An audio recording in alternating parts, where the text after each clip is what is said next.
Hi, we're out on the range today, so please bear with gunfire you hear in the background. Today we're talking about the 10mm auto, some of its pluses and minuses, and specifically, how does it stack up next to a .45 ACP?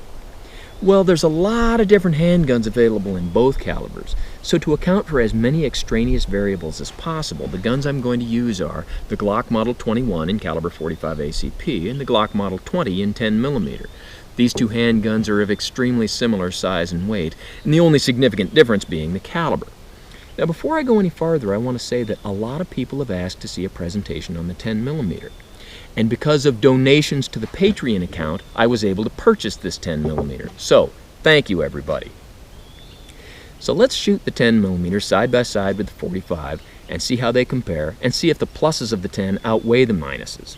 The 10mm has a reputation for being very powerful. Is it?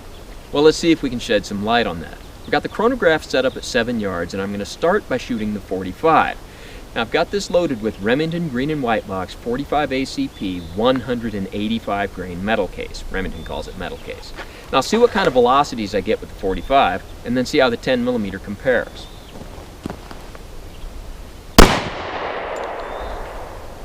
(1,029) 1,024, 1,015, 1,022, and 968. Now let's see how the 10mm compares. Now I've got the 10mm loaded with Remington green and white box 10mm 180 grain metal case. So let's see how we do.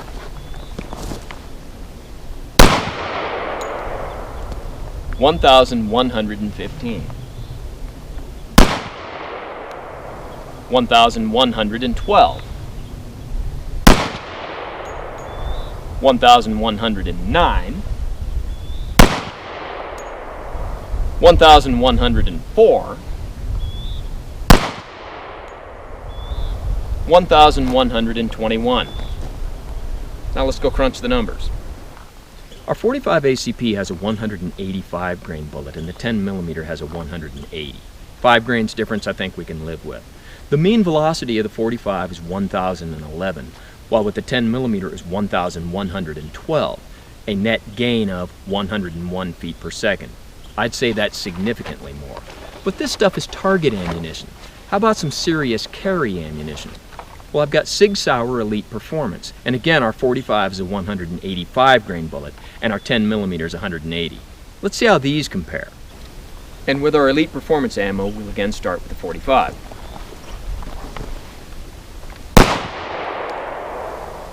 (1,005), 1,035, 1,012, 998, 1,036. Now let's see how that compares to the 10mm. And now we'll try the Elite Performance 10mm.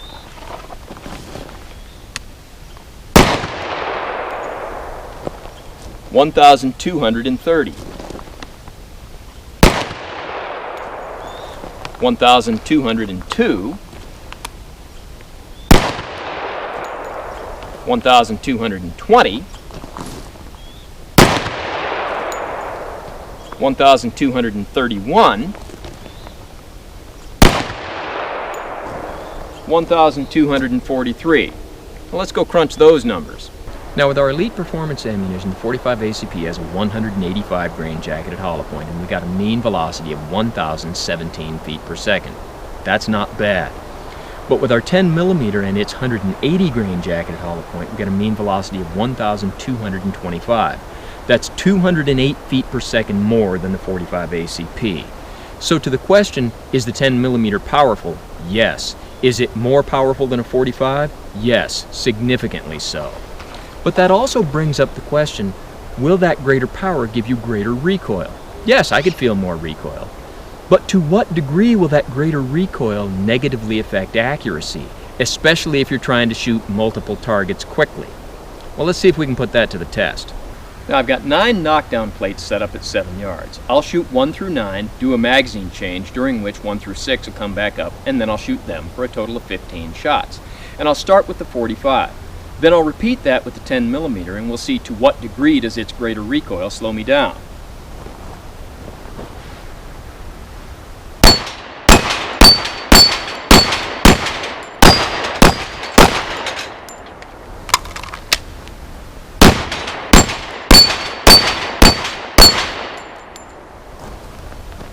Now let's see how that compares to the 10. And now let's try the 10.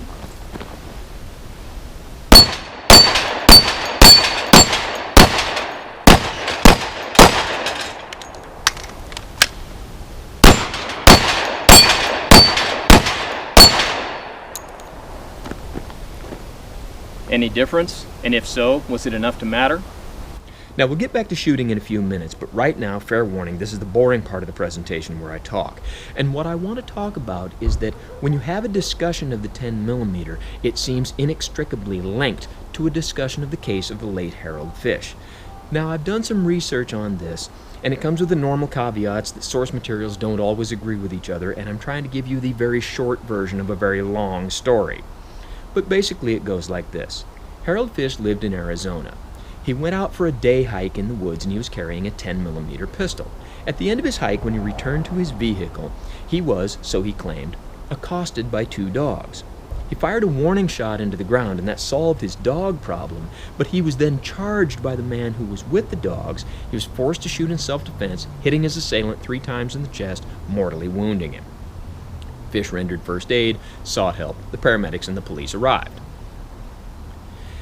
Fish made a statement to the police. Well, shortly thereafter, under some political and social pressure, the district attorney decided to charge Fish with second-degree murder. Fish was convicted of second-degree murder and sentenced to 10 years in prison. He served 3 years, after which his conviction was overturned, and his case led to some changes in Arizona law. Now again, I'm giving you the very short version of this. One of those changes was it shifted the burden of proof away from a citizen having to prove their claim of self-defense was legitimate to the state having to prove that that claim wasn't legitimate. And that's the way that criminal prosecutions are supposed to work. Now, there are a lot of people who will posit the opinion that Harold Fish was fraudulently charged with a crime. Well, I wasn't there, but based on what I could learn about this, that is an opinion I would tend to agree with. However, there's also people who will say that he was fraudulently charged based solely on the fact that he had a 10 millimeter, and that's just not correct. There was a lot more stuff involved in it than that, such as he had given some conflicting reports of what happened, and some of the things he said were contradictory to what other people had said. For example, he said that this happened at 6:30, while someone who was some distance away but heard the gunfire said that it happened at 5:30. There was also the fact that the coroner or medical examiner gave some very damning testimony. And among that was, he testified that of the shots that entered the thoracic cavity, one had already passed through the decedent's hand, I don't know where, and that definitively showed that the decedent was in a surrender position, not an attack position. Also, the angle of the wound channels showed that the decedent was standing still, not coming forward as Fish had claimed. Well, I didn't see the autopsy report, but I find assertions like that something proves that someone was in a defensive position, not just getting ready to hit you with an open hand, or in a defensive position, not coming at you to strangle you, or that someone was standing still, not moving forward. I find conclusions like that to be dubious at best. Now, in looking at all of this, and again, I haven't seen all the information, but based on what I do know, I'm of the opinion that it is very unlikely that Fish committed a crime at all. And because he didn't commit a crime, there is very little evidence to show that he did. And so a district attorney, under some political and social pressure to get a conviction, had to bootstrap a very weak case. And he did that in several ways. Among that was trying to exclude what many people would consider very important exculpatory evidence. For example, There were several people ready to testify that the decedent in this case had been aggressive and combative and violent on previous occasions, that he'd accosted several people. But the district attorney successfully petitioned the court to exclude that evidence, and so the jury didn't get to hear a lot of that. Now, what this has to do with a 10 millimeter is another thing the district attorney did was he tried to vilify Fish for having a 10 millimeter pistol, saying that this pistol was more powerful than what the police have, and that because it was loaded with hollow point ammunition, that demonstrated that Fish was violent and obviously wanted to kill somebody. Okay. So what can we take away from all of this? Well, a few things. One of which is, in cases like this, the people whose job it is to investigate these things, such as the police, and the people whose job it is to decide whether or not you're going to be prosecuted and then prosecute you, like the district attorney's office, those people approach these investigations with their education, their experience, their knowledge, their wisdom, but they are human beings, and sometimes they can also bring with them their lack of experience, their ignorance, their prejudices, their bigotries, and sometimes their political agendas. And quite often, things that absolutely should not matter end up mattering. Things like, did you shave that day? What were you wearing? And your choice of firearms and ammunition. And anybody who's ever been the victim of gender bias or racial bigotry knows exactly what I'm talking about. But specifically about a 10 millimeter, there's a couple of things we can take away from this. Two of those being, one, if you own a 10 millimeter or you're planning on buying one, I would really recommend that you acquaint yourself with the details of the case of the late Harold Fish, because if you're discussing a 10 millimeter, it's very likely his name is going to come up. Another thing is, if you are in the process of deciding whether or not you want to buy a 10 millimeter, you should make that decision based on, are you buying a good quality firearm? Does it fit your hand? Does it fit your needs? Does it fit your budget? And the list goes on. But there are a large number of people out there who are, for lack of a better term, bigoted against the 10 millimeter. And that's something I think you should take into consideration too. So all that having been said, let's get back to shooting. Now here's some 3A body armor, and here's you. We know 3A body armor will stop the projectiles from calibers like 9x19, 40 Smith & Wesson, 45 ACP, when those are fired from what would be considered stereotypical handgun length barrels. But what about a 10 millimeter? Well, I've got my 10 millimeter loaded with 4 rounds, 2 of the Remington green and white box 180 grain metal case, and 2 of the Sig Sauer Elite Performance 180 grain jacketed hollow point. And I'll shoot this from 7 yards and we'll see what happens. Now, a lot of times, even if this body armor stops the bullet, there's enough concussion to crack that soda bottle. So if you see soda leaking, reserve judgment until after we do the necropsy.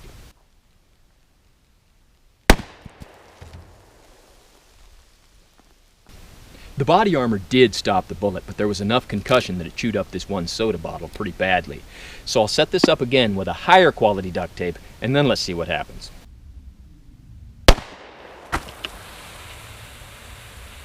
Well, 3 things. 1, it stopped the bullet. 2, even if the 3A body armor can stop the bullet, it looks like the 10 millimeter can still do a lot of damage. And 3, it looks like this advanced level duct tape wasn't quite as advanced as I'd hoped for. Let's try one more shot. And here's the 3 shots we fired, our 2 hollow points and our 1 metal case round. So in the contest of 3A body armor versus 10 millimeter pistol, I've got to declare the 3A body armor the winner. Marginally. Now this is the point in the presentation a lot of you have been waiting for, where we shoot the meat target. In fact, I'm going to bet some of you have fast forwarded to this part. But in shooting the meat target with a 10 millimeter, we have to approach that differently than we would with other handgun calibers. Because a lot of people not only have a 10 for home defense or something like that, but they carry a 10 millimeter in the field for protection against lions, tigers, bears, oh my. And so we had to come up with a meat target that would be representative of that. Now, if you were being attacked by an animal as it's coming toward you, you'd probably shoot it in the front. But in a lot of hunting scenarios, it's very typical to shoot a lateral thoracic shot that you want to pass through both lungs. So the meat target we have today is our double lung meat target. Now we've got ribs on both sides, but they're beef ribs, not pork ribs. Beef ribs are a lot more robust than pork. we do have our pig ear skin, and then over that, our leather jacket skin. This animal has a thick hide, and behind that, as always, the high-tech fleece bullet stop. Now there's two questions we want to answer. One is the 10mm going to be effective, and the other is it really going to be significantly more effective than a 45 ACP? Well, we'll start with the 45, and I've got it loaded with the Sig Sauer Elite Performance 185 grain jacketed hollow point. So I'll shoot from 7 yards and we'll see what happens.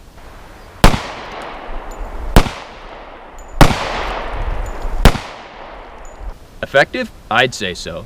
Bullets went through the ribs. Where they hit the ribs, broke them, pulverized our lung tissue. But we see a big loss in energy. Our second watermelon lung doesn't have near as much damage.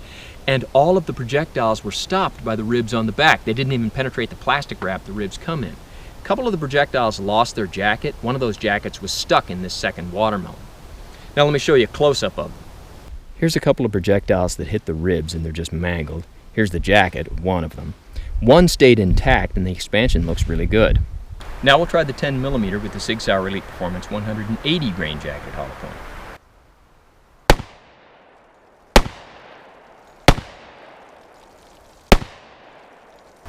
Effective? Again, I'd say yes. First, let me show you a close-up of the bullets. So like the 45, our 10mm bullets are mangled. One lost its jacket and the jacket was stuck in the second watermelon, and one stayed intact and expanded very well. So our 10mm projectiles went through the ribs on the front, where they hit a rib, shattered it, destroyed our first watermelon. We see greater retention of energy than the 45 had and more damage to our second watermelon. But still, all the projectiles were stopped by the ribs on the back. They were just barely stuck in there. So was the 45 effective? Yes. Was the 10mm more so? Yeah, maybe a little bit.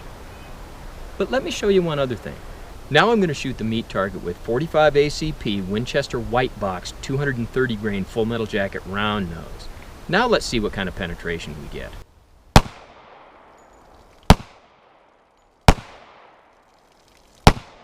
So how'd we do with the 45 ACP full metal jacket?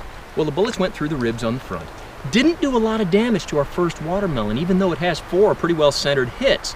Did a lot more damage to the second watermelon. This is where the bullets are starting to tumble. All of the projectiles hit the ribs on the back, penetrated them. Where a bullet hit a rib, shattered it, went through the leather jacket hide on the back, and then they were all stopped by the first layer of fleece. So it would appear that although 45 ACP hollow points are good, and 10mm hollow points even more so, when it comes to getting complete penetration on what would represent a large animal, plain old 45 ACP 230 grain hardball is hard to beat, and it looks like it can also be pretty effective. And there you have it. And of course I could have gone on for days, but I was trying to be concise. So what are the real takeaways from this? Well, first, is the 10mm powerful? Yes. Is it more powerful than a 45? Yes. Is it more powerful than a locomotive and able to leap the tallest buildings in a single bound? No. And that power comes at a price in several ways. First, literally.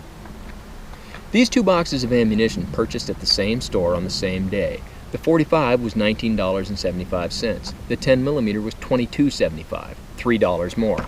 Now that won't break the bank, but these 2 boxes of ammunition, again, purchased at the same store on the same day. The 45 was $27. The 10mm was $37. That's a big difference.